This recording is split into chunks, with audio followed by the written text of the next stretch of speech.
100,000 years ago, the earth was untamed.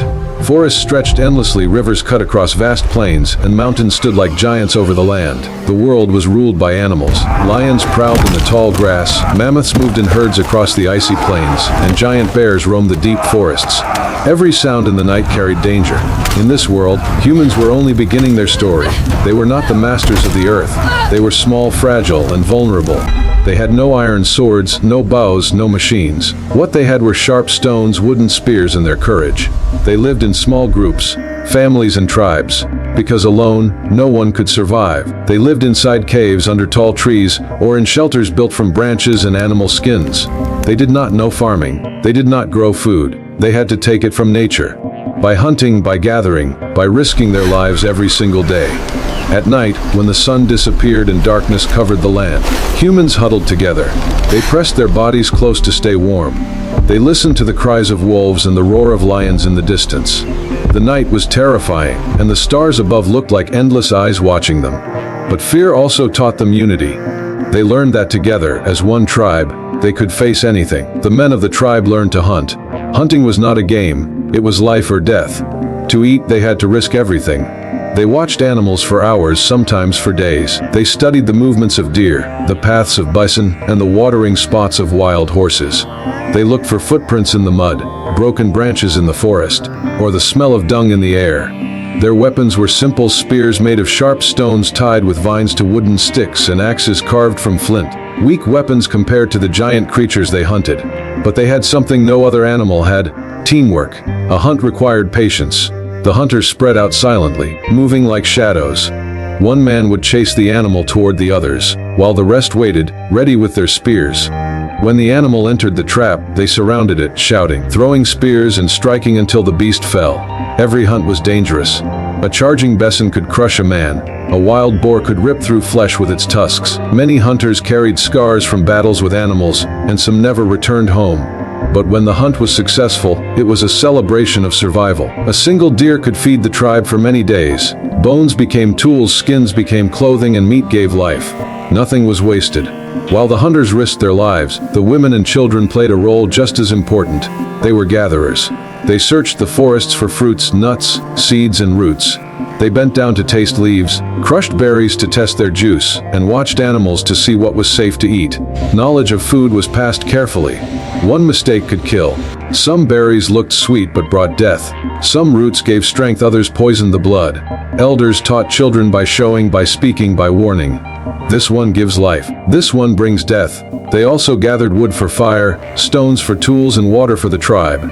Rivers were dangerous places. Predators also came there to drink. Crocodiles hid in the water. Lions waited in the tall grass nearby. Still, humans had no choice. They approached carefully, sometimes sending many people together to guard each other. This was their daily life: hunters bringing meat, gatherers bringing plants. Together, they made survival possible. Among all discoveries, none was greater than fire. At first, humans feared it.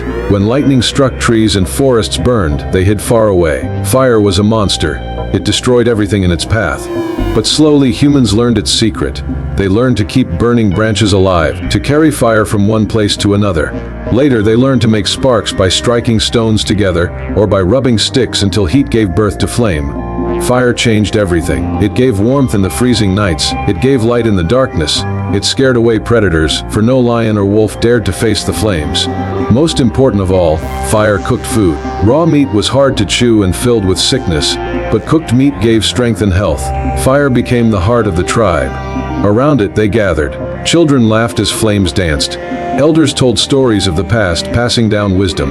Hunters roasted their catch and shared it with everyone. Fire turned fear into hope. Humans were not the fastest animals. They were not the strongest nor the fiercest. A lion could kill a man in seconds. A bear was larger and stronger. A mammoth was 10 times heavier. By nature, humans should have disappeared. But they had one gift: the power of unity. They worked together, they shared food, they warned each other of danger. They remembered knowledge and passed it on. Alone, they were weak. Together, they were strong. One night, after a successful hunt, the tribe gathered around the fire. They ate the meat of a deer, their faces glowing in the firelight. Children played, their laughter echoing in the night. Elders spoke, telling stories of bravery and survival. Hunters rested, their hands scarred but proud. Above them, the stars shone bright, endless and eternal. For the first time, humans felt hope. They realized, we may not be the strongest, we may not be the fastest, but together we can survive anything. This was the beginning of humanity's journey. From caves and forests, from stone tools and fire, they would rise. Their story had only just begun. The greatest challenge for the early humans was the hunt of giants, the mammoths. These creatures were massive, covered in thick fur, with tusks as long as a man's body. To hunt such an animal was nearly impossible, yet the reward was greater than any deer or bison. A single mammoth could feed a tribe for weeks, provide skins for clothing, and bones for weapons. But the danger was beyond imagination. Mammoths were intelligent and traveled in herds. If one was attacked, the entire herd could stampede. One wrong step, and hunters would be crushed under heavy feet. The hunters prepared for many days. They sharpened their stone-tipped spears, practiced throwing them, and studied the herd from a distance. They chose their target carefully, not the strongest, but the weakest, an old mammoth that had fallen behind. The hunt began with fire. The men lit torches, shouting and waving, driving the mammoth toward a narrow valley. The beast trumpeted in anger, swinging its tusks. Stones rained down from the cliffs as hunters above threw them. Spears struck its sides again and again. The ground shook as the mammoth charged, but unity held the tribe together. They circled, attacked from all sides, and at last the giant fell. The tribe celebrated. The women and children came running, their eyes wide with wonder at the fallen giant. They worked together, cutting meat, carrying it back, preparing skins for clothing.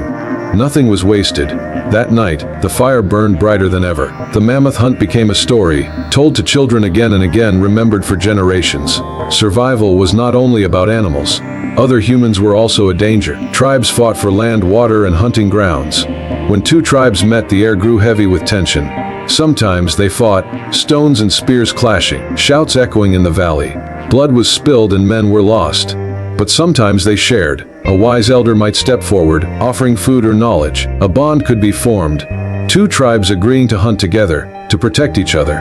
This was the beginning of alliances, of trust beyond family. Humans began to understand that survival was not just about fighting animals, but about joining forces with each other. Unity grew, not only inside tribes but between them. Caves were not always safe. Sometimes animals lived there first, sometimes floods or storms forced humans out, so they began to build. Using branches, leaves, and animal skins, they made the first simple shelters. These were fragile, yet they offered protection from wind and rain. Step by step, humans learned to shape their world.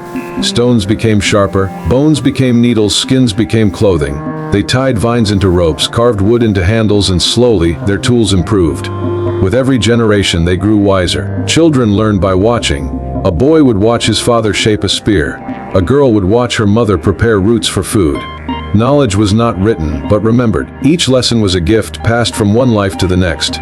This was the beginning of human culture, of memory, of learning. One season, a storm came. The sky turned black, rain fell like rivers, and winds tore through the forests.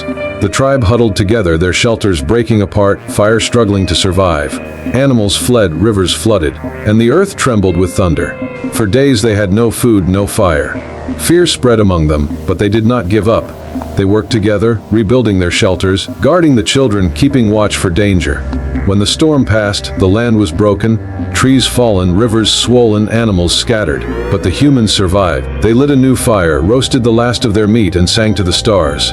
Even in disaster, unity had saved them. That night, the tribe sat together under the open sky. The fire crackled, sparks flying upward, joining the stars above. Children laughed, elders spoke, hunters rested. For the first time, humans felt more than survival. They felt hope. They looked at the stars and wondered what lay beyond. They dreamed of tomorrow, of better tools, better shelters, and safer lives. They realized a truth that would guide them for thousands of years. Alone we are weak. Together we can survive anything. This was the beginning of humanity's long journey. From stone tools and fire, from caves and forests, they would rise. One step at a time, they would walk toward the future. The story of humanity had only just begun.